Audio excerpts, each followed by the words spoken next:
तो उसमें कोई भी नियम और कानून नहीं थे। तो बोला गया कि देश कैसे चलाया जाए, तो कई देशों को मिलाकर एक नियम बनाया गया जो लिखित रूप में हुआ, जिसे हम लोग संविधान कहते हैं। संविधान में बहुत से नियम हैं, हमारे मौलिक कर्तव्य हैं, मूल कर्तव्य हैं, मौलिक अधिकार हैं, सभी चीजें हैं। हमारे संविधान में 395 अनुच्छेद, 12 अनुसूचियां और 22 भाग हैं। संविधान का मतलब ये होता है कि सभी लोग, एक उसमें ये भी लाइन है कि सभी को स्वतंत्रता का अधिकार प्राप्त होना चाहिए। लेकिन हमें ऐसा लगता है कि आज के भी समय में लोगों को स्वतंत्र का अधिकार नहीं प्राप्त नहीं है, क्योंकि कहीं भी हम ही लोग स्टूडेंट हैं, कहीं भी किसी चीज के लिए अपना मुद्दा रखते हैं, धरना प्रदर्शन करते हैं, तो हम पर लाठीचार्ज होता है, हमको पीड़ित किया जाता है, परेशान किया जाता है, हमारी आवाजों को दबाया जाता है। तो नियम जो होते हैं, बहुत से पहले जो हमारा मूल संविधान बना था उसमें 395 ही अनुच्छेद थे, लेकिन आज 495 से ऊपर है। ये ऐसा क्यों? क्योंकि वो जो नियम थे वो कुछ गलत थे, उनको बदला गया। पहले ये भी था कि जो हमारा मताधिकार होता है, वोट देने का अधिकार होता है, कि लोग 21 साल में वोट देंगे। ऐसा सोचा जाता है कि 21 साल के लोग ही बुद्धिजीवी होते हैं, लेकिन ऐसा नहीं हुआ। उसको भी 61वें संविधान संशोधन के अंतर्गत बदला गया और बदलकर उस उम्र को 18 वर्ष किया गया। क्योंकि हम उस भारत से आते हैं जो लोगों के ओठे में गंगा और हाथों में तिरंगा रहता है। हम उस भारत से आते हैं। हम उस भारत से आते हैं जहां पे हिंदू, मुस्लिम, सिख, ईसाई आपस में हम भाई भाई गीतों की गूंज होती है। और हम उस भारत से आते हैं जहां जय हिंद, वंदे मातरम और पंजाब, हिंद, गुजरात, मराठा, द्राविड़, उत्कल, बंगा की जयकारों की धूम होती है। हम उस भारत से आते हैं जहां पे जय जवान जय किसान का नारा लगता है। और हम उस भारत से आते हैं जहां गंगा, जमुना, सरस्वती जैसी नदियों का हमें सब प्रेम भेंट होता है। इसलिए हमें अपने गणतंत्र दिवस में हर एक चीजों को, हमारा अधिकार होता है, उसको सुरक्षित रखें और उसको सेफ रखें।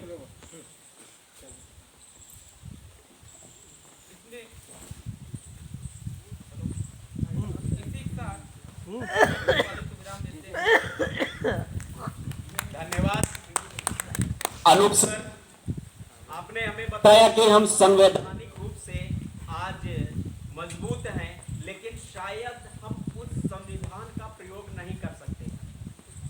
इसी क्रम में मैं अब आगे वीरेंद्र सिंह सर को मंच पर आमंत्रित करता हूँ। वीरेंद्र सर जाइए, माइक बना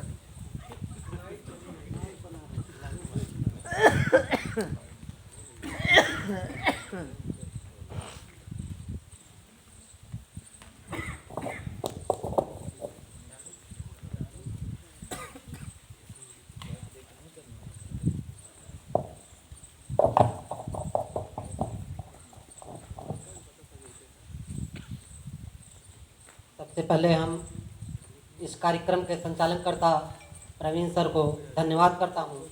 उसके बाद यहाँ पे उपस्थित सभी लोगों को धन्यवाद करता हूँ।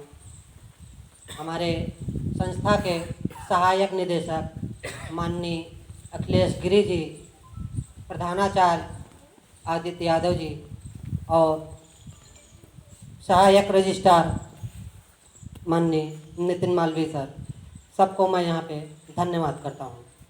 और ये आज 26 जनवरी के इस गणतंत्र दिवस 73वें गणतंत्र दिवस के समारोह में हम सब यहाँ पे एकत्रित हुए हैं।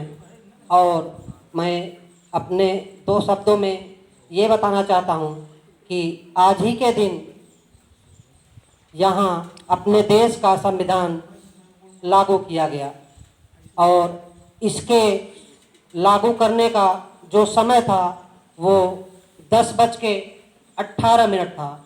ये 10:18 पे इसे लागू किया गया और 26 जनवरी 1950 को ही 10:24 यानी संविधान लागू होने के 6 मिनट के उपरांत हमारे पहले राष्ट्रपति डॉक्टर राजेंद्र प्रसाद जी ने शपथ ग्रहण की थी और ये विधानसभा से पहली बार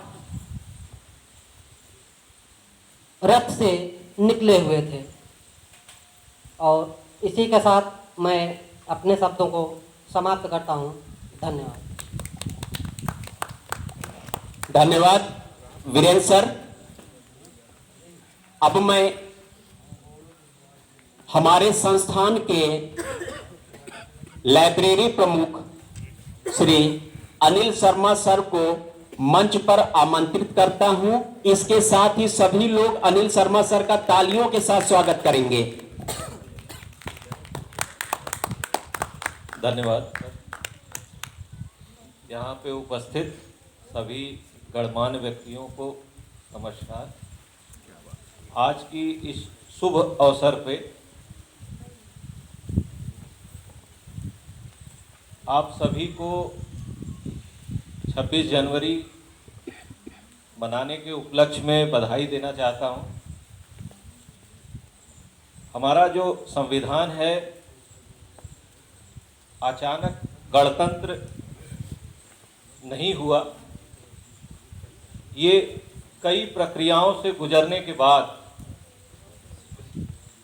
26 जनवरी 1950 को अपना संविधान लागू हुआ और गणतंत्र को प्राप्त हुआ। 1829 को जवाहरलाल नेहरू जो हमारे देश के प्रधानमंत्री थे, उन्होंने पूर्ण स्वराज की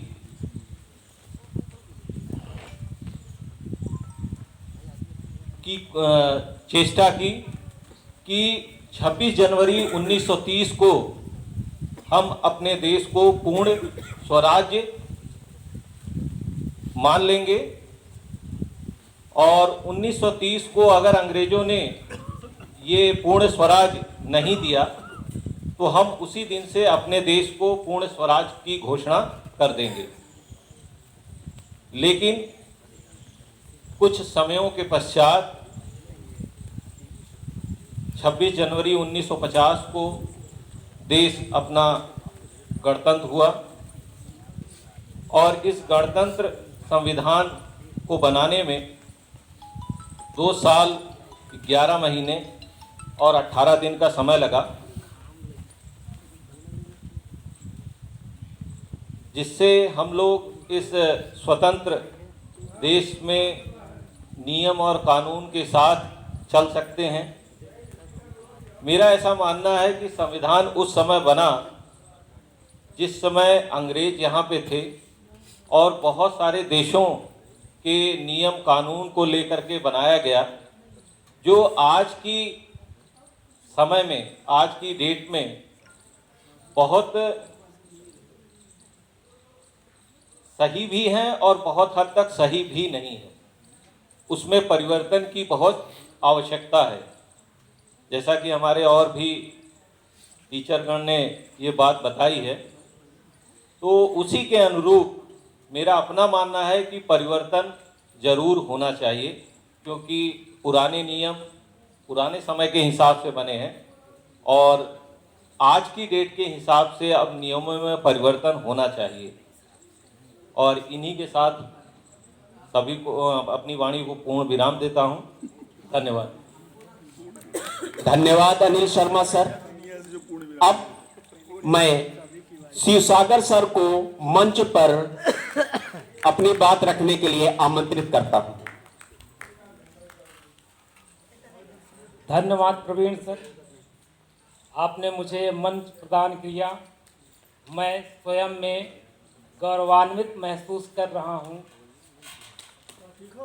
और आज इस सभा में उपस्थित माननीय सहायक निदेशक महोदय जी, सहायक रजिस्ट्रार जी एवं हमारे समस्त सहयोगीगण। कहा गया है, शहीदों का सपना जब सच हुआ, शहीदों का सपना जब सच हुआ, हिंदुस्तान तब स्वतंत्र हुआ। आओ सलाम करें उन वीरों को जिनकी वजह से भारत गणतंत्र हुआ, जिनकी वजह से भारत गणतंत्र हुआ। आज हमारा भारत देश अपना गणतंत्र दिवस बड़ी धूमधाम से मना रहा है। यह अवसर आप सभी को गणतंत्र दिवस की हार्दिक शुभकामनाएं। साथियों, 15 अगस्त 1947 को हमारा देश ब्रिटिश हुकूमत से आजाद हुआ। आजादी के बाद हमारे देश को सही तरीके से चलाने के लिए कोई नियम और कानून नहीं था। उस समय हमारे बीच डॉक्टर भीमराव अंबेडकर साहब जी के नेतृत्व में स्थापित समिति द्वारा 2 साल 11 माह 18 दिन में अथक परिश्रम के बाद भारत का एक सशक्त संविधान तैयार होता है। 26 जनवरी 1950 में भारत देश ने अपना संविधान लागू किया। उसी समय हमारा देश सार्वभौम गणतंत्र राष्ट्र घोषित होता है। हमारे देश का संविधान पूरे विश्व में सबसे बड़ा लिखित संविधान है। इस संविधान ने हमें अपने हक और अधिकारों के लिए लड़ने की ताकत दी है। इसी सब बातों के लिए सारांश में मैं अपनी कुछ बातें रखना चाहता हूँ। हे मातृभूमि तेरे चरणों में शीश नवाऊं, हे मातृभूमि तेरे चरणों में शीश नवाऊं, मैं भक्ति भेंट अपनी तेरी शरण में लाऊं। माथे पर तू हो चंदन, छाती पे तू हो माला, जीवा पे गीत तू हो मेरा, तेरा ही नाम गाऊं, तेरा ही नाम गाऊं। बोलो भारत माता की जय, जय हिंद। और एक मैथिली शरण गुप्त की लाइन है और माननीय श्री सहायक निदेशक महोदय श्री अखिलेश गिरी जी उस लाइन को बार बार याद करते हैं। उस लाइन को मैं पुनः याद करना चाहता हूं और आज के दिन मैं उसको अपने स्टेटस में भी लगा रखा हूं। जो भरा नहीं है भावों से, जिसमें बहती रसधार नहीं, वह हृदय नहीं वह पत्थर है, जिसमें स्वदेश का प्यार नहीं, जिसमें स्वदेश का प्यार नहीं। भारत माता की जय, जय हिंद। धन्यवाद शिवसागर सर।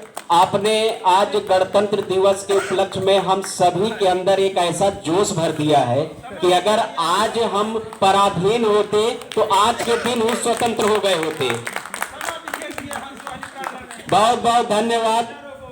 अब अगले क्रम के लिए हम दान बहादुर सर को मंच पर इस शुभ अवसर पर संबोधन के लिए आमंत्रित करते हैं। खास रहा यार कोविड का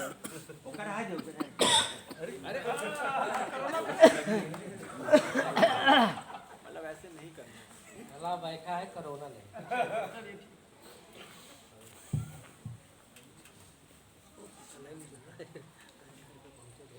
यहाँ पर उपस्थित माननीय सहायक निदेशक श्री अखिलेश सर जी और हमारे प्रिंसिपल सर श्री आदित्य यादव जी और function incharge Nitin Malvi sir और हमारे सभी मित्रगण और सभी स्टाफ,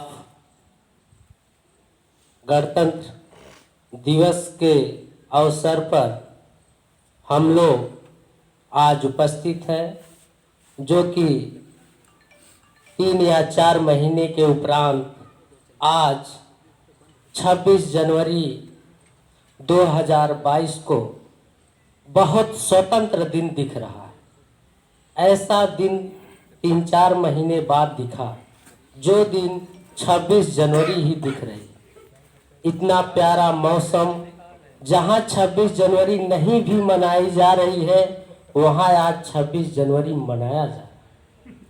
लोग पोस्टपोन करते हुए भी पोस्टपोन नहीं कर पाए, क्योंकि यह दिन इतना सुंदर आज सुबह से शाम तक ही रहेगा, कल फिर से भी हो सकता है खराब।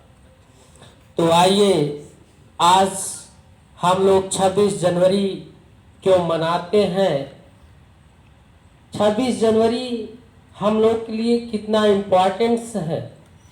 सबसे पहले हम सभी आज अपने देश का 73वां गणतंत्र दिवस मनाने जा रहे हैं और मना भी लिए। हम सभी जानते हैं कि भारत को स्वतंत्रता 15 अगस्त सन 1947 को मिली थी, लेकिन राष्ट्र का अपना कोई संविधान नहीं था। इसी दिन यानी 26 जनवरी सन 1950 को हमारे देश का संविधान लागू हुआ, जिसे बाबा साहब डॉक्टर भीमराव अंबेडकर ने बनाया। इस दिन सबसे पहले भारत के प्रधानमंत्री और राष्ट्रपति इंडिया गेट पर स्थित अमर जवान ज्योति पर देश के शहीदों को श्रद्धांजलि देते हैं और अमर शहीदों को ही नहीं, जितने अच्छे कार्य करने वाले व्यक्ति हैं उन सबको भी श्रद्धांजलि देते हैं। यह संविधान, भारतीय संविधान, जो कि विश्व में सबसे लंबा लिखित संविधान है, इस संविधान में जब इसको बनाया गया उस समय 22 भाग, 395 और 8 अनुसूचियां थी। लेकिन आज परिवर्तन करते हुए आज की डेट तक 26 जनवरी 2022 तक, आज प्रेजेंट टाइम तक में टोटल 450 अनुच्छेद, 22 भाग और 12 अनुसूचियां प्रेजेंट टाइम में है। ऐसा संशोधन समय के हिसाब से बदलता चला जा रहा है। नियमों और कानूनों को परिवर्तन करते चले जा रहे हैं। ऐसा इसलिए करते चले जा रहे हैं कि हमारे जो भी संविधान में कमियां थी उनको सही करके और अच्छा मार्गदर्शन दिया जाए। हम ही आप में भी कमियां भी हैं, हम ही आप में अच्छाइयां भी हैं। जो अच्छा करे सो अच्छा है, जो खराब करे सो खराब है। सामने समझने में भी कमियां हैं। संविधान सही लिखा भी गया है तो उसको गलत ठहराया जा रहा है, गलत है तो उसको सही बनाया जा रहा है। कुछ ऐसे अनुच्छेद हैं जिनमें परिवर्तन किया जाता है, परिवर्तन हो भी रहा है। हम लोगों के समझ में आता है कि सही है, कुछ लोगों के समझ में आता है कि ये गलत है। लेकिन सही चीजों को सही माना जाए, गलत चीजों को गलत माना जाए, तो अपने अपने जगह पे दोनों चीजें सही हैं।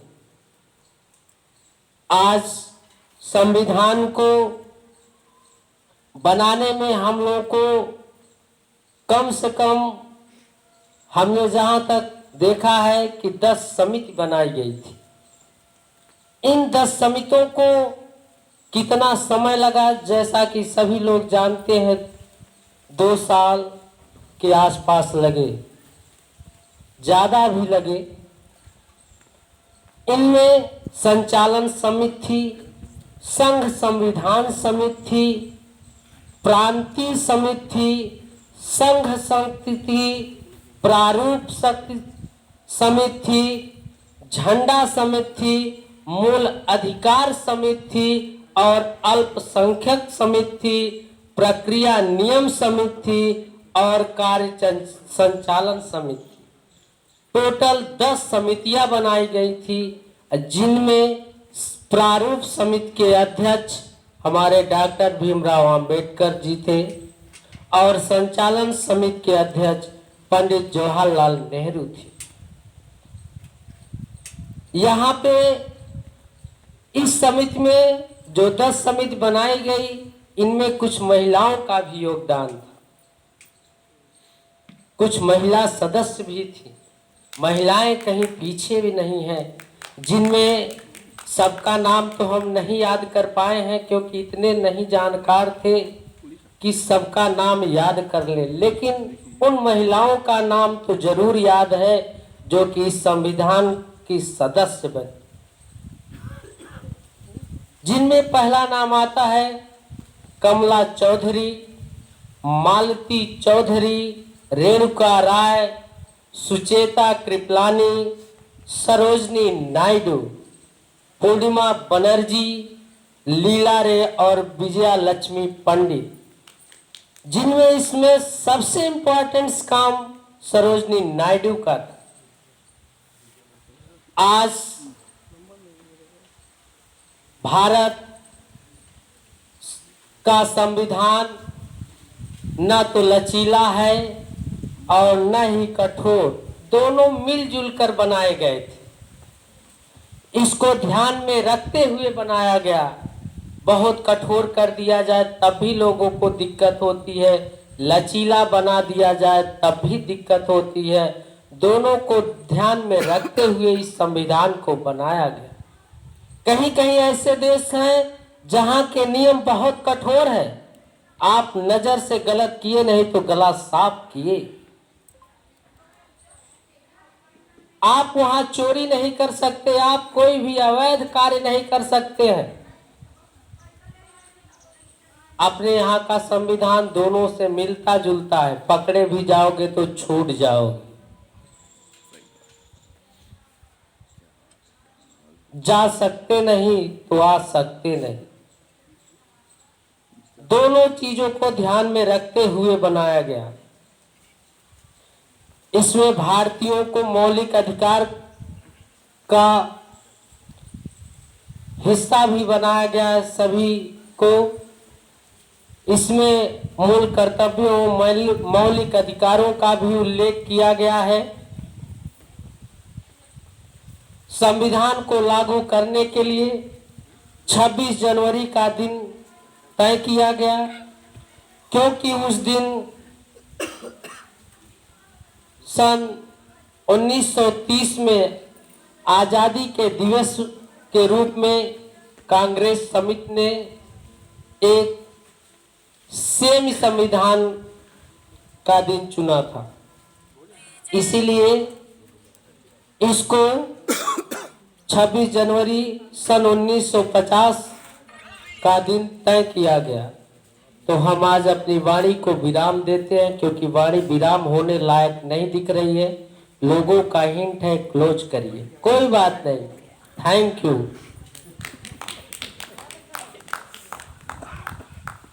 बहुत अच्छा दान बहादुर पटेल सर, आपने हमें यह बताया कि भारतीय संविधान के निर्माण में महिलाओं का भी बहुत बड़ा योगदान था, और उस समय जिस समय हमारी देश की महिलाएं घर में रहती थीं, घर का कामकाज करती थीं, और आज हमारे संस्था में भी हम लोगों का सौभाग्य है कि 2 महिलाएं हैं, उषा पांडे और राशि सक्सेना मैम। आपके अंदर भारतीय संस्कृति परंपरा समाहित है। अब इसी के साथ मैं उषा पांडे मैम को मंच पर आमंत्रित करता हूं।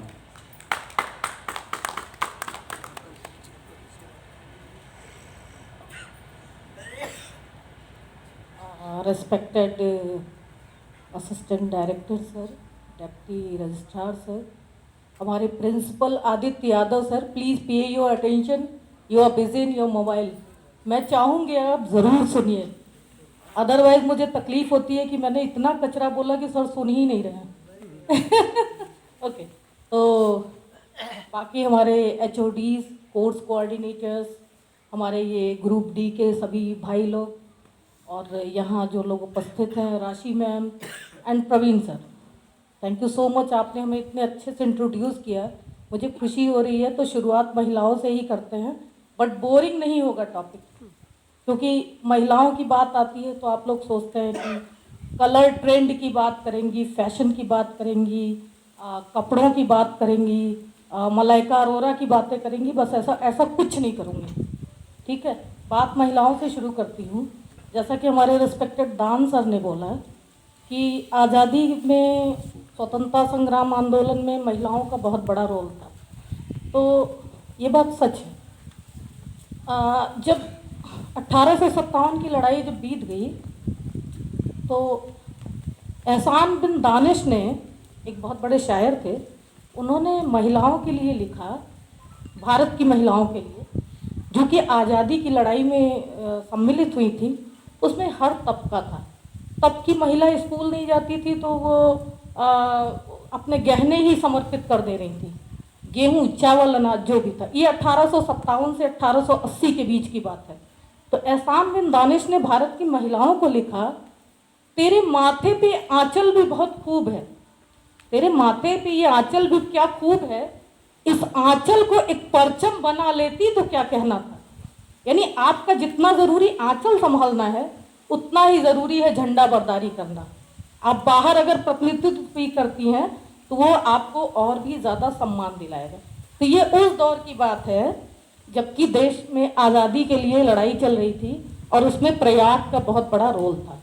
तो हम लोग उस प्रयाग से हैं जहाँ पे आज़ादी की लड़ाई की काफ़ी लंबी लड़ाई चली और यहाँ महिलाओं का रोल था।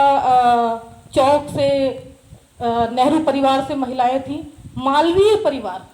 मेरे पास एक गैजेटियर की फोटो कॉपी है जिसमें कि आज जहाँ का भारतीय भवन है वहाँ से मालवीय परिवार की बहुत सारी महिलाएं थी, जिनमें से एक महिला थी, उनका नाम था शोभा मालवीय। अगर अब वो होती तो करीब होती 160 साल की। शोभा मालवीय जी का बहुत बड़ा रोल था। उनसे सलाह लेती थी पंडित नेहरू की माता जी, और तब ये महिला ब्रिगेड बनाई गई थी। चलिए, ये बातें हम जिस दौर में हैं उस दौर की बात करते हैं। अमूमन आप सभी टेक्निक से जुड़े लोग हैं तो आप लोग लिटरेचर, आर्ट कल्चर की बातें थोड़ा सा कम करते हैं, बट इतना तो तय है कि यहाँ उपस्थित सभी लोग कभी न कभी अच्छे मौक़ों पर थोड़ा ही सही मंदिर तो जाते ही होंगे, किसी न किसी प्रार्थना स्थल पर जाते ही होंगे, तो उसकी बात करते हैं। इसकी शुरुआत यहाँ से होती है कि जब मैं इलाहाबाद में कहीं भी जाती थी और यहाँ आपके यूनाइटेड कॉलेज से थोड़ा सा आगे, तो मेरा ध्यान जाता था कि एक छोटी छोटी ईंटों की, उस टाइप की ईंटें खुसरो बाग में दिखती हैं, बहुत छोटी ईंटें का एक ऐसे गोल सा सराउंडिंग का निर्माण है और उसमें लोग बैठ के चाय वाय आज भी पीते हैं। अभी उसको देखा हमने, कलर करवा दिया गया। तब मेरा ध्यान गया कि वैसा ही निर्माण आपका जो मिंटो पार्क है उसके सामने नए पुल के बगल में लगभग, जहाँ पावर हाउस है, एक वैसा ही निर्माण है। फिर हमने देखा कौशाम्बी में वही निर्माण है। और इस तरीके से उत्तर प्रदेश में ज़्यादा तो हमें घूमने का नहीं मौका मिला, फिर भी कानपुर, लखीमपुर खीरी, लखनऊ, जौनपुर, वाराणसी, आजमगढ़, ये कुछ ज़िले हैं जहाँ थोड़ा मोड़ा आना जाना हो जाता है। तो इस तरह के निर्माण अब खंडित अवस्था में है। तो मेरा इंटरेस्ट ये हुआ कि आखिर ये निर्माण क्यों है, इनका उद्देश्य क्या है। अब तो वहाँ पे रिक्शे खड़े होते हैं और स्टैंड बनाया गया है, कुछ लोग उसमें स्लम एरिया के झोपड़पट्टी बना लिए हैं, बहुत उपेक्षित है वो। तो मैंने एक दिन इलाहाबाद के गजेटियर में, यहाँ के ये संजय खत्री सर जो इस समय DM है, हमने कहा सर गजेटियर के अकॉर्डिंग बताइए ये निर्माण क्या है। तो हम लोगों ने लंबा गजेटियर खंगाला तो पता चला, आपको बहुत हैरानी होगी, इन्फॉर्मेशन बहुत काम की है, ये पता चला कि आज़ादी की जब लड़ाई चल रही थी, जब अंग्रेजों का शासन नहीं था, मुगल काल था, जब माने मुगल काल से अंग्रेजों के आने तक के बीच के जहांगीर से लेकर के उसके बाद की बातें हैं, तो जो एडमिनिस्ट्रेशन के बैठने का ऑफिस होता था उसको अरबी भाषा में जिल्लाह कहते थे, ZILLAH, जिल्ला। तो ये छोटे छोटे जिल्लाह बनाए गए थे। जैसे आपका ये यूनाइटेड के पास एक जिला है, अब इसको कलर करके उसमें चाय की दुकान और ढाबा खोले हैं। मिंटो पार्क के सामने जो कब्रिस्तान के सामने है वो जिला ढहने की अवस्था में है। कौशाम्बी में ऐसे ही है, पूरे यूपी में है ये जिला। तो वहां पे बैठ करके ये लोग क्या करते थे कि क्रांतिकारियों को फांसी देते थे और वहीं से हरकारों को आदेश देते थे कि देखो ये बहुत सक्रिय हो रहा है, आजादी की लड़ाई लड़ने वाला है, जाके इसका घर द्वार तोड़ ताड़ दो, इसका कपड़ा तोड़ दो, माने इसे हतोत्साहित करो। ये जो जिले हैं, मेरी समझ में ये आता है कि इनके संरक्षण की जरूरत है। ठीक है, मतलब इसका इतिहास बच्चों को बताया जाना चाहिए कि ये जिला कितने बड़े जुल्म की गवाही देते हैं। अब दूसरे पॉइंट पे आते हैं। हम लोग 73 साल हमारे संविधान को हो गए, जैसा कि आप लोगों ने बताया। मतलब मेरी एक हैबिट है कि गूगल से हमने नहीं उठाई इन्फॉर्मेशन और यहाँ आके उसकी वॉमिटिंग कर दी सॉरी। तो 73 साल अगर हो गए तो एक देश के लिए 73 साल का संविधान होने का मतलब कि देश अब अपने युवा अवस्था में पहुंच चुका है ना। तो ये युवा देश में अब जब आप लोग क्या करते हैं, अगर आर्थिक रूप से पहले तो हम अपनी जरूरतें पूरी करते हैं, उसके बाद हम अपने घर का इंटीरियर ठीक करते हैं, खूबसूरती पे ध्यान देते हैं और अपने सांस्कृतिक पक्ष को मजबूत करते हैं, है ना। इसी तरीके से देश में जब 73 साल हो चुके, हमने बहुत लंबी विकास की यात्रा तय कर ली। कुछ शिकायतों को छोड़ दिया जाए तो वो तो हमेशा बनी रहेंगी। तो हमें अपनी सांस्कृतिक धरोहरों पे ध्यान देना चाहिए, जिनमें जिला एक उदाहरण हमने दिया, बहुत छोटा उदाहरण। अभी हमने देखा कि इलाहाबाद में, पूरे प्रयाग की ही बात कर रही हूँ, ज़्यादा दूर नहीं जाऊंगी, कि 4 सेक्टर में हमारा प्रयागराज बटा हुआ है। इसकी सांस्कृतिक सीमाएं अगर संस्कृति पे डाला जाए, एक हुआ हमारा गंगा का उत्तरी तट। गंगा का जो हमारा उत्तरी तट है, वहाँ की जो संस्कृति है, आपका फूलपुर, हड़िया से लेकर के भदोही तक, ये प्रभावित है पूर्वांचल के रजवाड़ों से और किसानों से। यहाँ की संस्कृति वो है, कृषि करो, शिक्षा दीक्षा ग्रहण करो, एक सीधे रास्ते पे चलते हैं। दूसरा हमारा द्वाबा क्षेत्र हुआ, गंगा और जमुना के बीच का इलाका, जो कि अब भौगोलिक सीमाओं में दूसरा जिला हो गया कौशाम्बी, पहले प्रयाग का हिस्सा था। सांस्कृतिक तौर पे वो आज भी हमारा ही हिस्सा है। तो कौशाम्बी की जो संस्कृति रही है वो बौद्ध धर्म से प्रभावित रही है और जैन धर्म से प्रभावित रही है, कौशाम्बी की संस्कृति। वहाँ पे जब हम गए तो वहाँ बहुत सारी मूर्तियाँ हमें ऐसी मंदिरों में देखने को मिली। तो दिमाग में ये आया कि इन मूर्तियों का संरक्षण किया जाए, जानने की कोशिश की जाए कि ये कितनी पुरानी है। तो पता चला कि शेष शाही विष्णु की एक छोटे से मंदिर में मूर्ति पड़ी थी। तो पुरातत्व विभाग की टीम भी थी साथ में, इलाहाबाद यूनिवर्सिटी की और BHU की। तो हम लोगों ने उसको एक चिमटी से थोड़ा सा उसका स्टोन निकाला और कार्बन डेटिंग के लिए उसे मुंबई भेजे। पता चला वो मूर्ति 1700 साल पुरानी थी। हैरानी की बात है ना, 1700 साल पुरानी। तो थोड़ा सा और हमारा उत्साह जगा कि कौशाम्बी में 1700-1800 साल पुरानी मूर्तियां हैं। फिर जब हम लोगों ने आगे इस पे काम किया, 5-5 हजार साल पुरानी मूर्तियां ऐसे मंदिरों में पड़ी हैं। ये कौशाम्बी की बात हुई, जो द्वाबा क्षेत्र है, जो कि जैन और बौद्ध धर्म से प्रभावित है। अब आते हैं इधर की ओर, ये हमारा भीटा से लेकर के जमुना के किनारे का जो इलाका है। आपको बहुत हैरानी होगी कि यहाँ पे पुरातात्विक साक्ष्य मिलते हैं, नागवंश का शासन था यहाँ पर। और भीटा में जो मूर्तियां मिली हैं वो कम से कम 8000-9000 साल पुरानी है। ऐसा भी नहीं कि कोई खुदाई करवाई गई, सिर्फ छोटे छोटे मंदिरों में पड़ी हैं। तीसरा इलाका हमारा तमसा नदी तट का है। तमसा और गंगा का क्षेत्र जो द्वाबा है, यानी कि आपका मेजा से लेकर के और विंध्याचल में कांतिक परगना पड़ता है, अष्टभुजी पहाड़ से ठीक पहले का। वहां हम लोगों ने जब मूर्तियों की खोज की तो यहाँ आप लोगों में से कुछ लोग कोराओं से परिचित होंगे शायद। तो कोराओं का एक गांव है कपासी कला, वहां हमें 6-7 मूर्तियां मिली जो 10 से 12 हजार साल पुरानी हैं। और हमें बड़ी हैरानी हो रही कि संविधान बने 73 साल हो गए, हमारे देश में सिर्फ एक कार्बन डेटिंग इंस्टीट्यूट है मुंबई में। जब एक ही कार्बन डेटिंग इंस्टीट्यूट है, कार्बन डेटिंग परीक्षण का इंस्टीट्यूट मुंबई में है, तो हमारे जो पुरातात्विक अवशेष हैं उनकी कार्बन डेटिंग करवाने में हमें काफ़ी दिक्कतें आती हैं। पहली बात तो ये है। तो हमारी सांस्कृतिक धरोहर जो है वो संरक्षित नहीं हो पा रही है। तो आप लोगों से एक रिक्वेस्ट है कि आपको कभी कोई मूर्ति कहीं भी दिखे, उसकी फोटो लीजिए, कम से कम मेरा व्हाट्सएप नंबर है, मेरे पास जरूर भेजिए, उस लोकेशन को भेजिए। अभी सोमेश्वर महादेव में आप सभी जाते होंगे, अरैल जाते होंगे सोमेश्वर महादेव, वहां पे ऐसे खुले में मूर्तियां पड़ी हैं और खंडित हो चुकी हैं, उनमें से स्क्रैच करके और हम लोग जो है बंबई भेजे उसको कार्बन डेटिंग के लिए।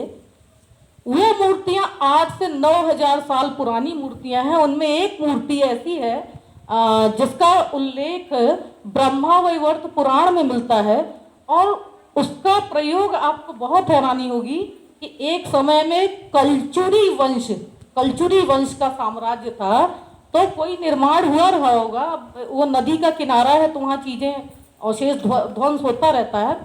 कलचुरी वंश के शासनकाल में कोई बिल्डिंग बनी थी, तो जो आज आपका ड्रेनेज सिस्टम है, जहाँ नाली का पानी निकलता है नीचे, तो आज हम यू बेंड ऐसे देते हैं, वहां पे वो प्रणालिका, एक महिला पेट के बल लेटी है और पेट की तरफ से पानी जा रहा है और मुंह से निकल रहा है। कितनी समृद्ध विरासत थी हमारी पहले, और आज हम लोग उसका क्षरण कर रहे हैं, उसका संरक्षण नहीं कर रहे हैं, संबंधन नहीं कर रहे हैं, मूर्तियां ऐसी की ऐसी पड़ी हैं। तो 73 साल जब हो गए तो हम तो आज़ाद हैं, हम अपने नियम कानून बना सकते हैं। जैसा कि हमारे दान सर ने कहा कि लचीला संविधान है, यानी कि फ्लेक्सिबल संविधान है, हम अमेंडमेंट्स पारित करते रहते हैं। और लचीलेपन की तो यही परिभाषा है ना कि अमेंडमेंट पारित करना आसान होता है। तो इनके संरक्षण संवर्धन के लिए कितने सारे एनजीओ रजिस्टर हैं हमारे देश में, बहुत सारे एनजीओ चलते हैं जो इसी की पूंजी खा रहे हैं और विदेशों से पैसा आ रहा है। लेकिन मूर्तियां और हमारे जो सांस्कृतिक धरोहर है, पुराने जो चित्र हैं, बहुत सारी चीजें हमारी आंख के सामने हैं। यकीन मानिए, कुराओं अगर आप जाते हैं तो छोटे छोटे मंदिरों में जो मूर्तियां रखी हैं, अगर उनकी कार्बन डेटिंग की जाए तो 7,000-8,000 साल का इतिहास हमारे सामने आता है। तो कम से कम उनको संरक्षित किया जाए। तो चलिए, आज अब आप लोगों से यही एक निवेदन करती हूँ कि आप लोग अब कहीं भी जाएं, कोई पुरानी चीज़ देखें, उसकी एक क्लियर पिक क्लिक करिए, हमें भेजिए, किसी भी जिले की हो, कहीं की भी हो, आपको लगे ये पुराना है, मेरे पास ज़रूर भेजिए। हम आर्कियोलॉजी डिपार्टमेंट को बोलेंगे कि वो जाके और उसकी कार्बन डेटिंग के लिए पूरा इंतजाम करें। ठीक है, शायद इससे बेहतर गणतंत्र दिवस पर कोई संकल्प नहीं होगा। बाकी तो आप लोग सभी लोग जानते हैं। Thank you so much, thank you. धन्यवाद उषा पांडे मैम, आपने अवध क्षेत्र के पुरातत्व विभाग के बारे में हमें जानकारी दी। जैसा कि आपने अभी बताया कि सोमेश्वर महादेव मंदिर में एक ऐसा पत्थर था जो लगभग 8-9 हजार वर्ष पुराना था। तो इसी क्रम में मैं आगे अपने कार्यवाहक प्रधानाचार्य श्री आदित्य यादव सर को मंच पर इस उम्मीद के साथ आमंत्रित करता हूं कि आप इस गणतंत्र दिवस के शुभ अवसर पर हम सभी लोगों को सिंचित करेंगे। Thank you Praveen sir.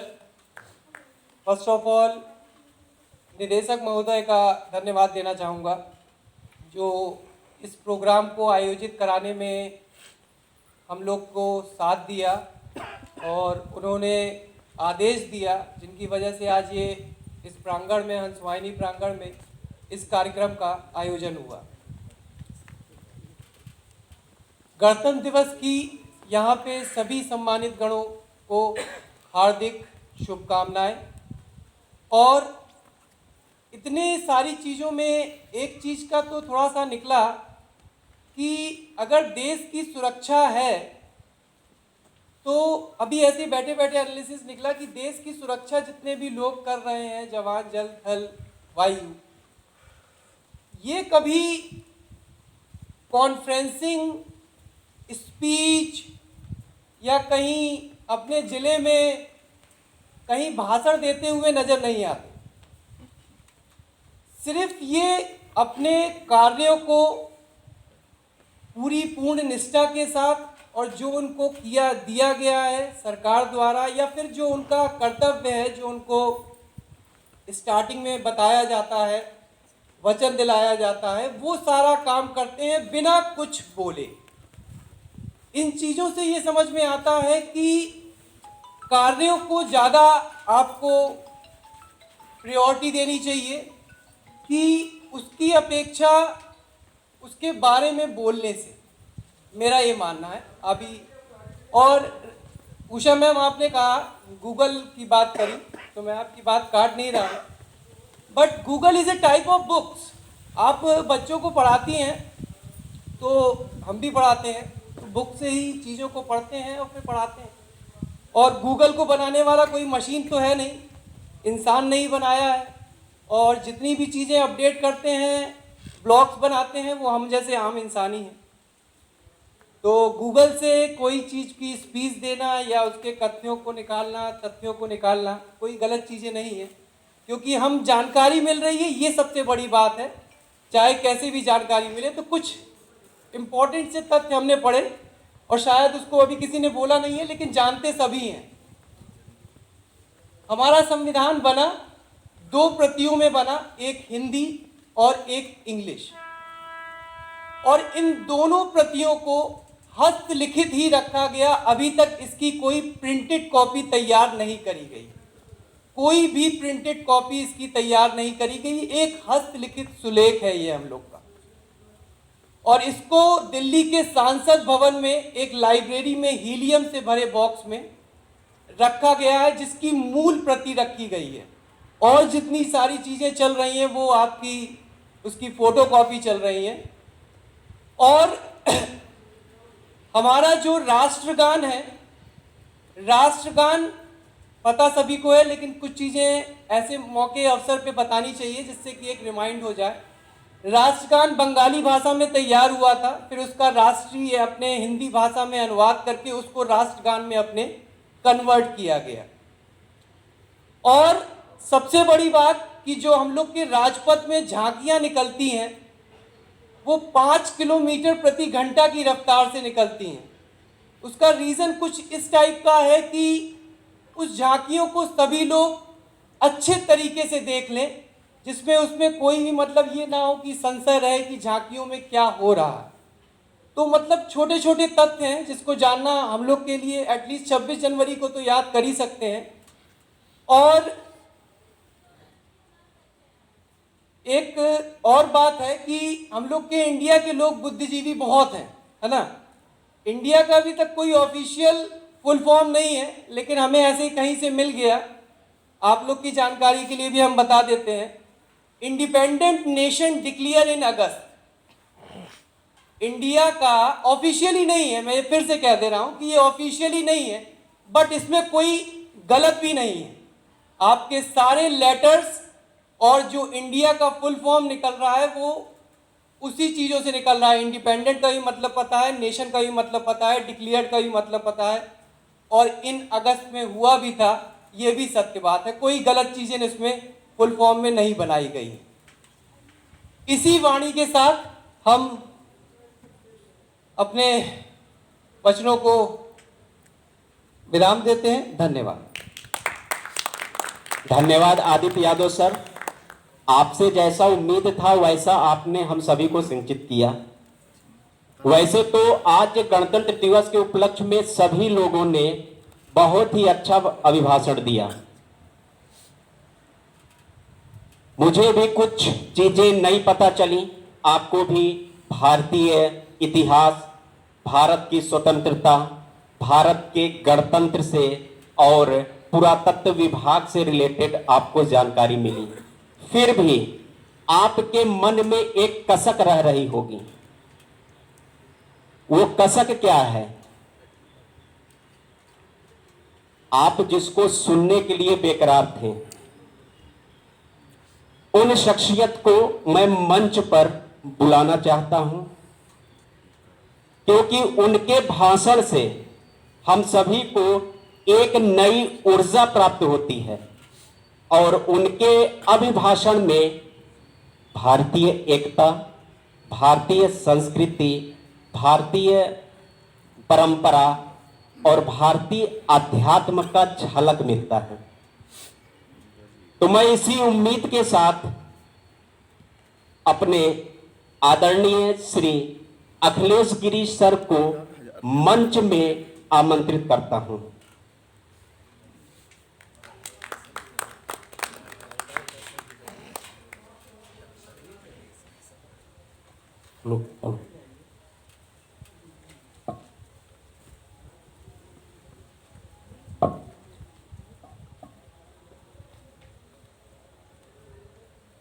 अभिनंदन अभिनंदन अभिनंदन, वंदन से अभिनंदन है, वंदन से अभिनंदन है। I-26 जनवरी गणतंत्र के तंत्र में आओ हम तन्मय मिल जाएं, आओ हम तन्मय मिल जाएं। अभिनंदन अभिनंदन, वंदन के अभिनंदन। दुर्गम धारा तिरंगे के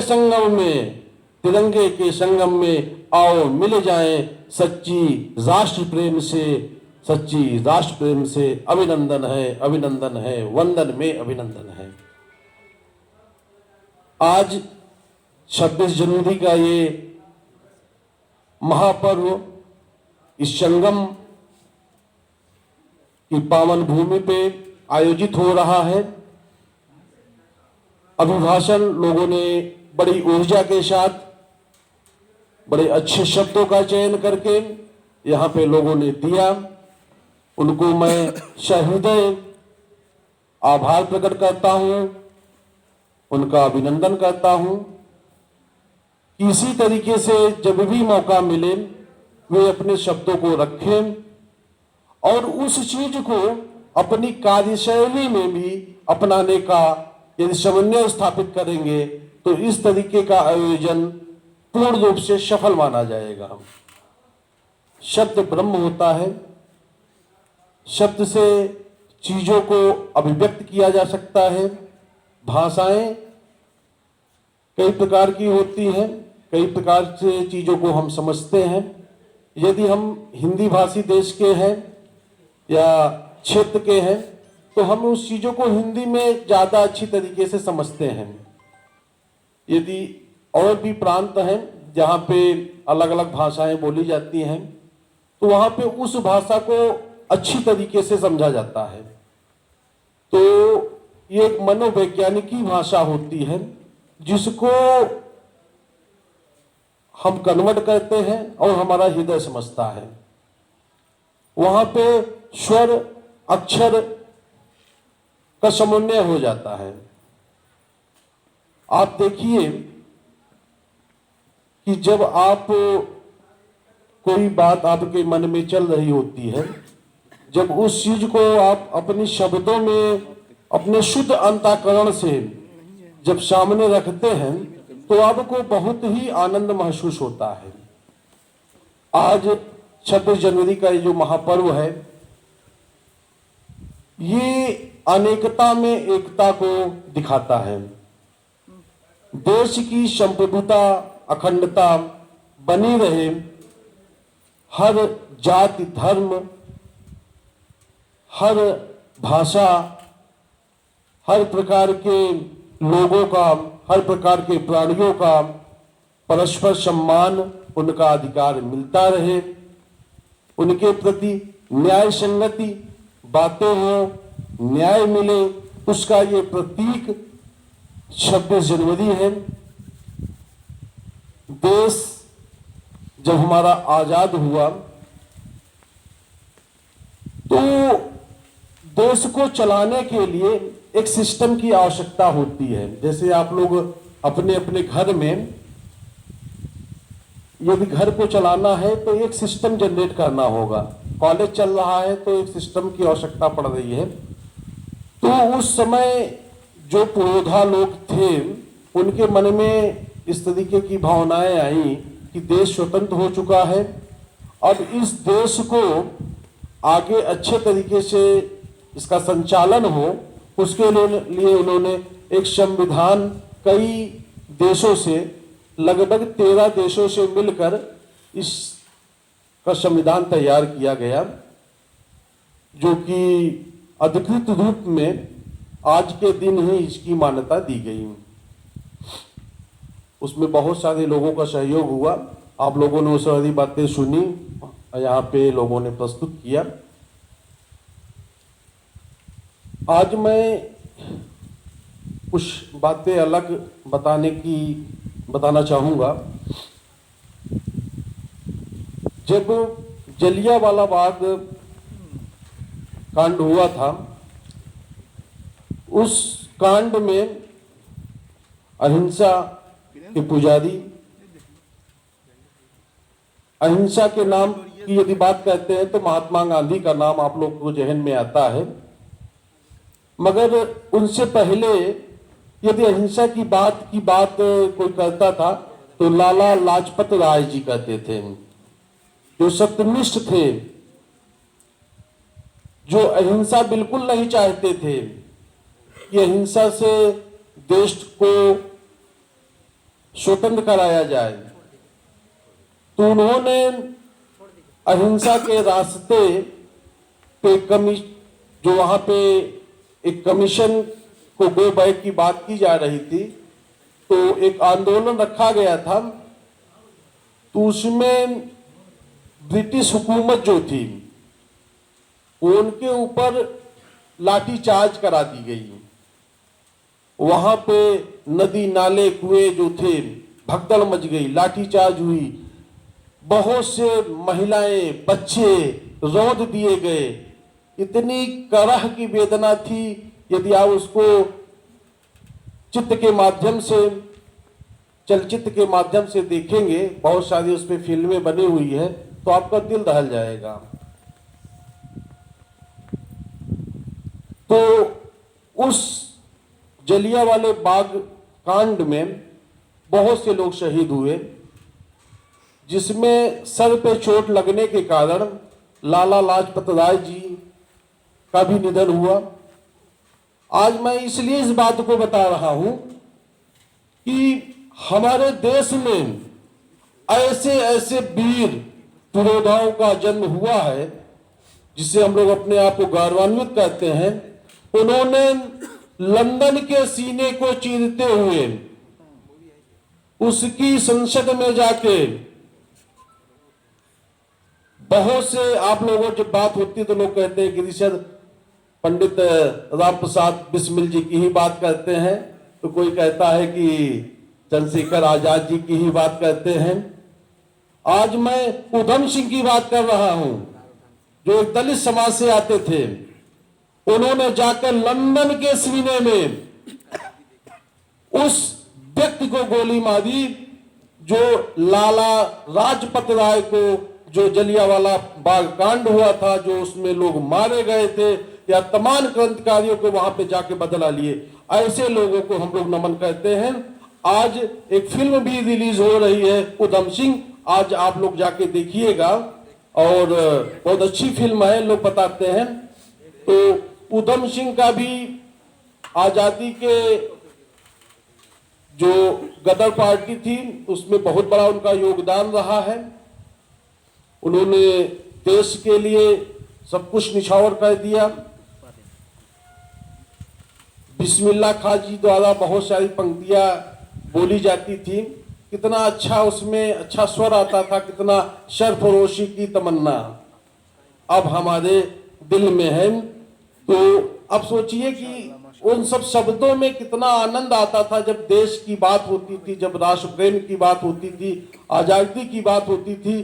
क्योंकि जब मन से, जब हृदय से कोई वाक्य, कोई शब्द, कोई स्वर तैयार होता है, जब उसको शब्दों में पिरो के यहाँ पे मंच पे आके लोग कहते हैं, तो सुनने वाले का हृदय द्रवित होता है, उसमें कुछ करने का जज्बा पैदा होता है। हम शपथ लेते हैं कि हम ये करेंगे, हम वो करेंगे, मगर कुछ लोगों के पैर डगमगा जाते हैं। बीच बीच में देश भावना को प्रेरित करने के लिए हम लोगों के बीच के लोग ही आते हैं और मंचों से अपनी अभिव्यक्ति करते हैं, तब जाके लोगों में उनका हृदय परिवर्तित होता है और देश प्रेम के लिए कुछ अच्छा बेहतर कर जाते हैं।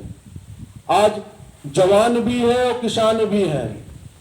यदि देश की समृद्धि की बात किया जाए, हमारे इस तिरंगे में समृद्धि की बात होती है, शौर्य की बात होती है, पराक्रम की बात होती है, संपन्नता की बात होती है, तो उसमें हर वर्ग का समन्वय है।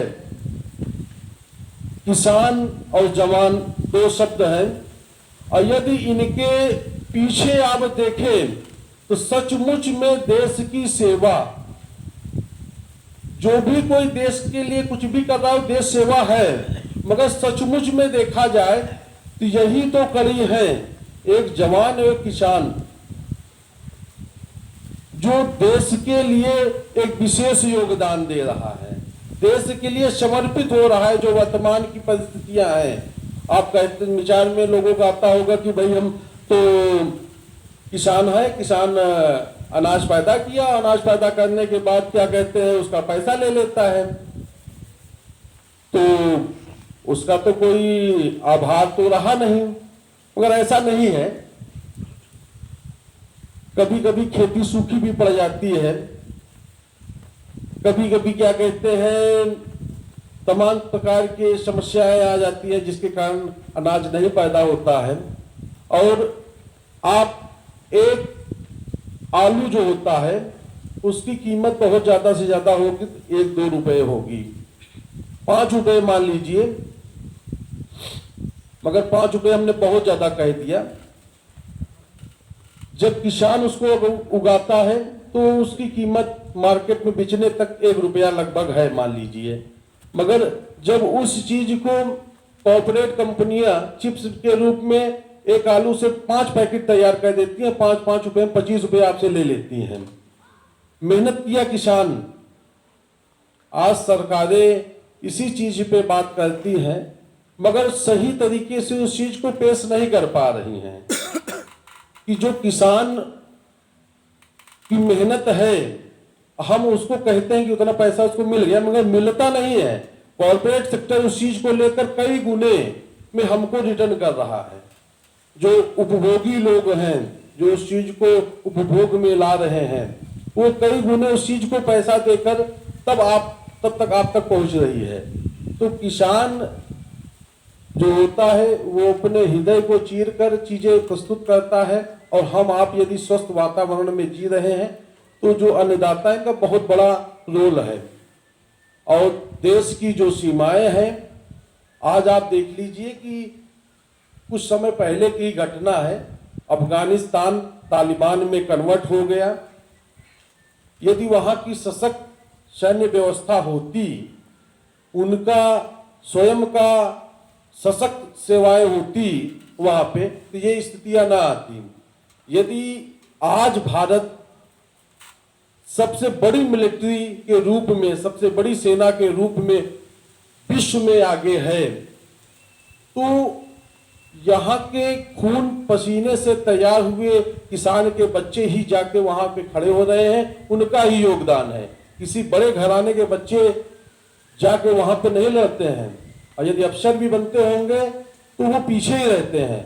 मगर जो घर गांव का बच्चा होगा, जो किसान का बच्चा होगा, मजदूर का बच्चा होगा, वही जाके क्या कहते हैं, सेना पे, बॉर्डर पे, सीमाओं पे जो है अपने आप को जो है देश को समर्पित कर रहा है।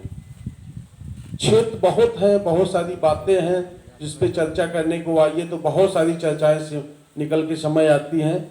चूंकि समय को भी ध्यान दिया जाता है कि समय के अंतर्गत सारी चीजें पूर्ण हो जाएं और लोगों को समझ में अच्छी बातें आए। तो ये 26 जनवरी का पर्व जो है, महापर्व, हम ऐसे वातावरण में पिरो रहे हैं, मना रहे हैं, थोड़ी सी उसकी भी बात कर लेते हैं हम लोग। यदि संस्कृति और हमारे इस तरीके सबका समन्वय होना चाहिए, तो जैसे आपको कुछ नई ऊर्जा का भी महसूस हो। देखिए, एक लाइन अभी हमने इसमें लिखी थी, वो हमको कभी कभी याद नहीं रहती है। अब देखिए, यहाँ पे मंच पे आके अपनी अपनी हर बात लोग रखते हैं, सुनने वाले, समझने वाले चाटुकारिता करने वाले लोग उसको गलत भावनाओं में ले, तो उसके लिए गोस्वामी तुलसीदास जी ने एक लाइन लिखी थी, जाकी रही भावना जैसी प्रभु मूरत देखी। जब वनवास खत्म होने के बाद भगवान वापस लौटे थे, मतलब हम जब स्वतंत्रता दिवस मनाते हैं, 26 जनवरी मनाते हैं, इसमें भी लोग क्या कहते हैं, उस अंतःकरण की बात जब आदमी आप व्यक्त करता है या अपने जीवन में उतारता है, उसमें भी जब लोग प्रश्न चिन्ह उठाते हैं तो हृदय को कष्ट होता है। कोई भी व्यक्ति एक शब्द को तैयार करने में कितनी मेहनत लगती है। आप सोचिए, छोटा सा बच्चा होता है, जब उसको छोटा आ लिखाया जाता है, कितनी डांट फटकार मिलने के बाद छोटा सा आ बना पाता है, फिर पूरा ककहरा तैयार करता है। तो यदि उस हृदय की वेदना से यदि कोई भी व्यक्ति उत्तेजित होके, तेज होके यदि भावना रख रहा है, तभी वो स्वागत युक्त है, उसको स्वागत करना चाहिए, उसमें चाटुकारिता नहीं निकालनी चाहिए। यदि हम ऐसा यदि कर रहे हैं तो हम कहीं ना कहीं अपने लिए भी गलत कर रहे हैं और देश के लिए भी गलत कर रहे हैं, जो मेरा मानना है। तो आप उस व्यक्ति में जो सुन रहा है, जो समझ रहा है, जो बोल रहा है, आप उसको किस भावना में, किस भगवान की मूर्ति में देख रहे हैं या रावण की मूर्ति में देख रहे हैं, ये आपके ऊपर डिपेंड करती है बात जो है। तो मौसम बहुत ही सुंदर है। इस सुंदर मौसम में हम लोग 26 जनवरी का ये प्रोग्राम आयोजित कर रहे हैं। तो इसमें एक बहुत पहले हमने एक लाइन तैयार किया था, क्योंकि आज थोड़ा से स्वरबद्ध अनूप जी ने नहीं किया, तो उसकी जिम्मेदारी हमको उठानी पड़ रही है। तो अनूप जी से थोड़ा से खेद है कि आपने हमको जिम्मेदारी दिया उसकी जो है, तो उसको हमने तैयार किया था, एक स्वरबद्ध दिया था, क्योंकि गला बहुत अच्छा नहीं है, मगर यदि भावना है तो उसको प्रेजेंट करता हूं। आई 26 जनवरी हाय राम 420 भाग गए। आई 26 जनवरी हाय राम 420 भाग गए। स्पेलिंग इज नॉट मॉर्निंग, हम भारतवासी जाग गए।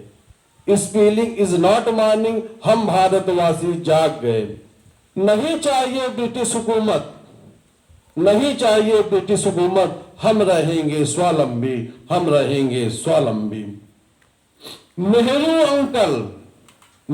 Uncle Subhash Chandrashekhar Indian mother by से लव यू कहते हैं, इंडियन मदर बाई से लव यू कहते हैं। आई 26 जनवरी हाय राम 420 भाग गए। क्योंकि सुहाना मौसम है, तो इस पे भी एक संस्कृत का एक श्लोक हो जाए, उसके बारे में बताएंगे आपको। दुमा शपुष्पम शलिलम शपद्मम, दुमा शपुष्पम शलिलम शपद्मम, मंजुर मंजुड़ा नाम पौना सुगंधी, शुका प्रदोषा दोषाक्ष चातुरम बसंतम। इसका पूरा मतलब यह है कि आज बसंत का आगमन होने वाला है। इस बसंत के आगमन पे देखिए कितने तरफ मौसम कितना अच्छा हो जाता है। सारी तरफ जो आम के जो पेड़ हैं उसमें मंजूर आना चालू हो जाते हैं, मंजूरा नाम, तो मंजूर आना चालू हो जाते हैं। जो भौरे होते हैं वो उस मंजूर पे बैठ के रस उसका लेते हैं, जो अमृत के समान होता है। तमाम तरह तरह के पुष्प खिल जाते हैं, नदी नाले जो भी है उसमें कमल खिल जाते हैं, चारों तरफ सुगंधित हवा चलने लगती है, हर कोई आह्लादित हो जाता है।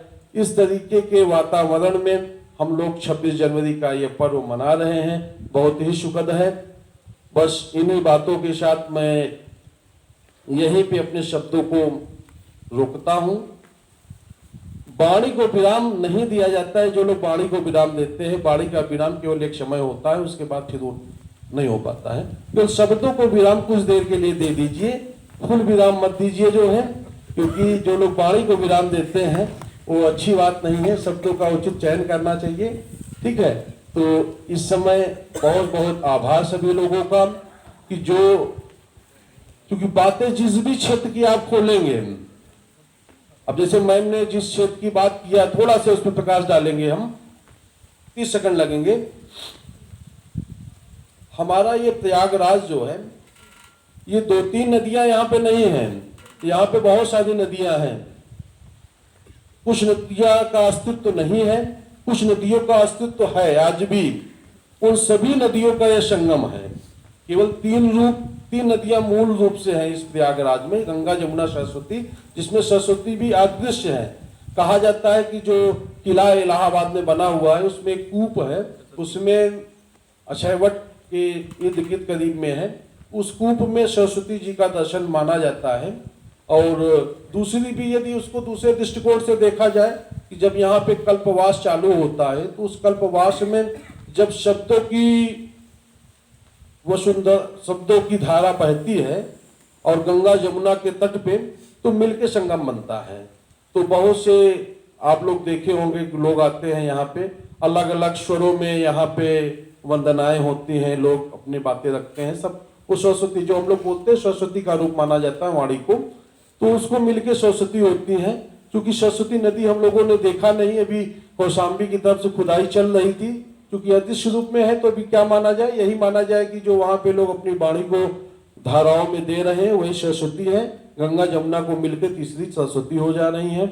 और आपने देखा होगा एक मनसहिता नदी है, एक क्या कहते हैं टोस नदी है, बहुत सारी नदियां हैं यहाँ पे। टोस नदी भी जानते होंगे, मनसहिता नदी भी कुछ लोग जानते होंगे जो इधर से आई हुई है। और ससुर खदेरी नदी है, तमाम तरीके की नदियां हैं और ये नदियों का पूरा संगम है यहाँ पे। क्योंकि जब नदियां और पहाड़ क्या कहते हैं कि हमारे परिवेश को सुरक्षित करते हैं।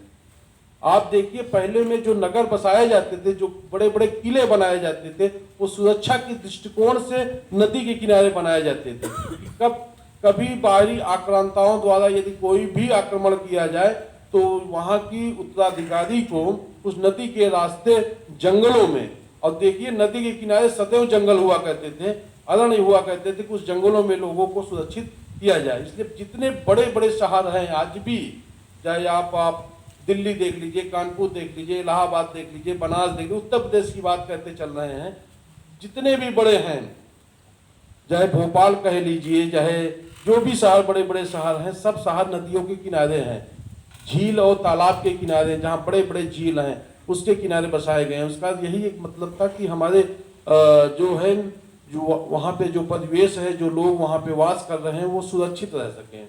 नदियाँ तो हम बना नहीं सकते हैं, नदियाँ झील ये तो जो है प्रकृति की देन है, मगर उस प्रकृति के साथ हम जुड़े रहें, इसीलिए वहाँ पे वो लोग नगर बसाए जाते थे जो है। तो मैम ने बताया कि गंगा पार द्वाबा, 2 नदियों के बीच की जगह को द्वाबा कहते हैं। गंगा उस पार होता है, जमुना इस पार है। हम लोग जहाँ पे हैं जमुना पार की स्थितियों में हैं, उस पार हम जाएंगे तो हम लोग गंगा पार पहुँच जाएंगे। बीच में रहते हैं तो द्वाबा क्षेत्र, जो कौशाम्बी का क्षेत्र, जहाँ पे नदी एक तरफ गंगा एक तरफ जमुना, आगे जाके कुछ स्थितियों में होता है गंगा जमुना लगभग करीब हो जाती हैं, तो वहाँ पे द्वाबा का क्षेत्र हो जाता है। तो पौराणिक दृष्टिकोण से जो भारत और यहाँ के जो अलग अलग क्षेत्र बनाए गए हैं वो बहुत ही महत्वपूर्ण है और हम लोगों को समझना भी चाहिए, क्योंकि हम लोग अपनी संस्कृति, अपनी सभ्यता और अपने कर्तव्यों को, संगम को यदि संजो के रखेंगे तो एक अच्छे नागरिक के रूप में अच्छी बात होगी और देश का एक बेहतर भविष्य होगा। धन्यवाद। जय हिंद। धन्यवाद अखिलेश गिरी सर। अब मैं सहायक रजिस्ट्रार नितिन मालवीय सर को मंच पर गणतंत्र दिवस के इस शुभ अवसर पर संबोधन के लिए आमंत्रित करता हूं। Hello, thank you Praveen sir. और यहाँ पर उपस्थित हमारे संस्था के सहायक निदेशक महोदय, प्रधानाचार्य महोदय, सभी कोर्स कोऑर्डिनेटर्स, उषा मैम, सारे फैकल्टी मेंबर्स, सभी को मैं बधाई देता हूँ कि उस कार्यक्रम को आप सभी ने अपने मेहनत से, अपने सहयोग से सफल बनाया और पूरे विश्वास और धैर्य के साथ हम सभी को सुना। इस कार्यक्रम में सभी ने पार्टिसिपेट भी किया बेहतर तरीके से। आज जो गणतंत्र दिवस हम लोग मना रहे हैं, ये हमारी समग्रता का एक पूरक, हमें सभी को साथ में लेके चलना होगा। ऐसा नहीं होगा कि उत्तर प्रदेश और प्रयागराज बहुत अच्छा है तो फिर तमिलनाडु और जो है मद्रास का क्या होगा। उन्होंने भी आज़ादी की लड़ाई में कुछ योगदान दिया होगा। अगर पंजाब और सिंध ने मुगल आक्रमणकारियों को झेला है तो उड़ीसा और बंगाल ने भी कुछ किया होगा। तो देश सबसे मिलके बना है, सबका इसमें योगदान है। हर वर्ग, हर व्यक्ति का अपने अपने स्तर पे योगदान रहा है। अगर सिर्फ जवानों और किसानों की ही चर्चा होगी तो क्या व्यवसायियों ने इस देश को जो है बनाने में कोई योगदान नहीं दिया? बिजनेसमैन ही हैं जो आज जो है हमारे देश को विकास की धारा में आगे ले जा रहे हैं। जो देश में विकास हो रहा है, सरकारें आगे बढ़ चढ़ के काम कर रही हैं, सड़कें बना रही हैं, पुल बना रही हैं, बांध बना रही हैं, तो वो सब कहाँ से आ रहा है? टैक्स से ही आ रहा है। तो हम किसी एक वर्ग को उठाने के चक्कर में किसी दूसरे वर्ग को दबा भी नहीं सकते हैं। गणतंत्र का पर्व यही है, क्योंकि हमारा देश समग्रता का प्रतीक ये पर्व मना रहा है, तो हमें सभी को साथ में लेके चलना होगा कि सब आगे बढ़ें। जो हमारे देश की परंपरा रही है, सर्वे भवन्तु सुखिनः सर्वे सन्तु निरामया, तो सबके बारे में सोचना होगा। अगर किसी एक वर्ग को हम नेग्लेक्ट करने की कोशिश करेंगे तो बाकी सारी चीजें, जैसे माला में से एक फूल निकाल दिया जाए तो माला बेकार हो जाती है, माला बर्बाद हो जाती है। उसी तरह से हर एक व्यक्ति को हमें हर एक जो हमारी माला है उसके हर एक फूल को संजो के रखना होगा। और देश के विकास में एक मजदूर का भी उतना योगदान है जितना कि देश के एक बड़े पूंजीपति का योगदान है। सब अपने अपने स्तर पे देश को विकास में योगदान दे रहे हैं। हर वर्ग का, हर जाति का, हर धर्म का योगदान है। सबने इसके आज़ादी में अपना खून बहाया है। तो हम सभी को प्रणाम करेंगे, सभी को नमन करेंगे और आप सभी का धन्यवाद देते हुए इस कार्यक्रम को अब हम लोग पूर्णता की ओर लेके चलेंगे कि आज का ये कार्यक्रम आप सभी के सहयोग से सफल हुआ। आप सभी का धन्यवाद। फिर मिलेंगे अगले कार्यक्रम में। धन्यवाद। धन्यवाद नितिन मालवीय सर। आज इस शुभ अवसर पर सभी लोगों ने बहुत ही अच्छे तरीके से संबोधन किया। पुनः एक बार आप सभी लोगों को इस गणतंत्र दिवस पे बहुत बहुत शुभकामनाएं एवं बधाई देता हूं और आज इस गणतंत्र दिवस के कार्यक्रम का समापन करता हूं। धन्यवाद। जय हिंद।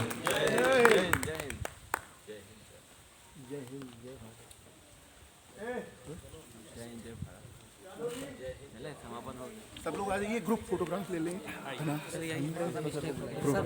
सर आदि सर मंच पे उस तरफ जाइए, आपकी फोटो ले लें। सबका फोटो आप डालें, आपकी मिस्टेक हो गया, वहाँ पे आप चले जाइए। लीजिए, सब लोग आ जाइए प्लीज, ग्रुप फोटोग्राफ लीजिए। सभी लोग आ जाइए प्लीज, एक ग्रुप फोटोग्राफ। सुबह गाना बजाया गया था। सभी सभी से निवेदन है, प्लीज आप लोग आ जाइए, फोटोग्राफ ले लीजिए, फिर उसके बाद हम लोग प्रोग्राम एक सिंगल फोटो कर लो।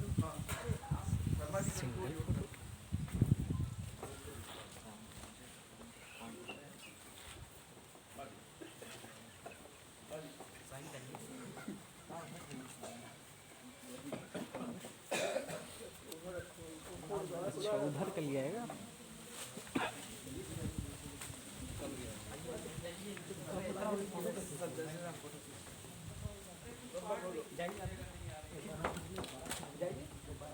आधे लोग आप ले लीजिए, फिर आप आ जाइए, हम ले लेंगे।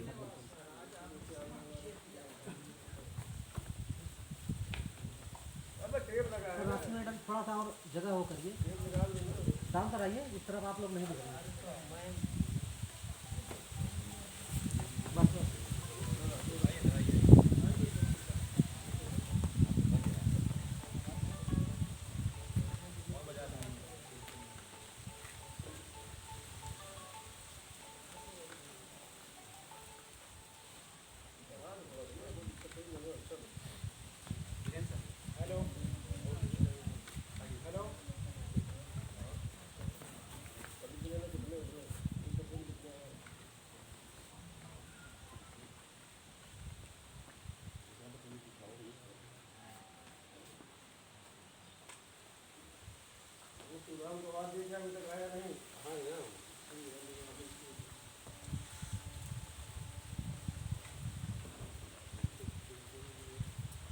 Thank you.